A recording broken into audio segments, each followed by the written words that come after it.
Hello students. आज हम ratio यानी अनुपात के मूलभूत सिद्धांतों को समझने जा रहे हैं। अनुपात का उपयोग दो समान प्रकार की राशियों की तुलना करने के लिए किया जाता है और यह हमें उनके बीच संबंध को स्पष्ट रूप से समझने में मदद करता है। अनुपात का उपयोग दो समान प्रकार की राशियों की तुलना करने के लिए किया जाता है और यह हमें उनके बीच संबंध को स्पष्ट रूप से समझने में मदद करता है। आगे के कठिन टॉपिक्स पर जाने से पहले यह आवश्यक है कि हम अनुपात को लिखना, सरल करना और तुलना करना अच्छी तरह सीख लें। आज का हमारा विषय है रेशियो यानी अनुपात के बेसिक कॉन्सेप्ट्स।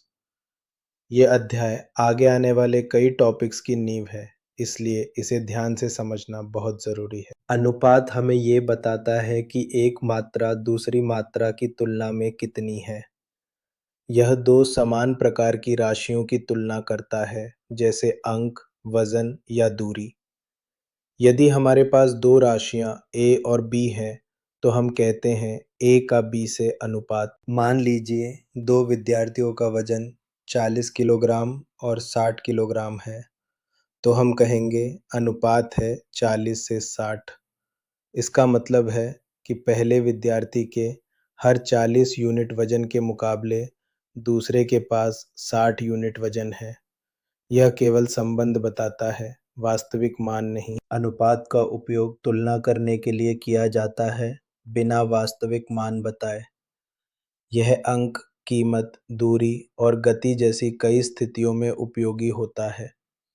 अनुपात हमें यह बताता है कि कौन सी मात्रा अधिक है और कौन सी कम। यदि दो विद्यार्थियों के अंक का अनुपात 3 से 5 है, तो हम तुरंत समझ जाते हैं कि दूसरे विद्यार्थी के अंक अधिक है।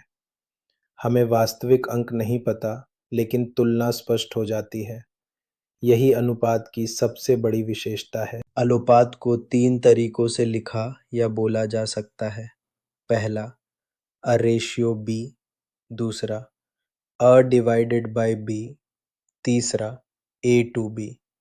ये तीनों एक ही अर्थ को दर्शाते हैं। यदि लड़कों और लड़कियों की संख्या 6 और 9 है, तो हम इसे कह सकते हैं 6:9 या 6/9 या 6 से 9। इन तीनों का अर्थ एक ही है। अनुपात को सरल करने के लिए हम दोनों संख्याओं को उनके महत्तम समापवर्तक से विभाजित करते हैं। इससे हमें अनुपात का सबसे सरल रूप मिलता है। सरलीकरण करने से गणना आसान हो जाती है। आइए अनुपात 84 से 126 को सरल करें। इनका महत्तम समापवर्तक 42 है। दोनों संख्याओं को 42 से विभाजित करने पर अनुपात 2 से 3 प्राप्त होता है।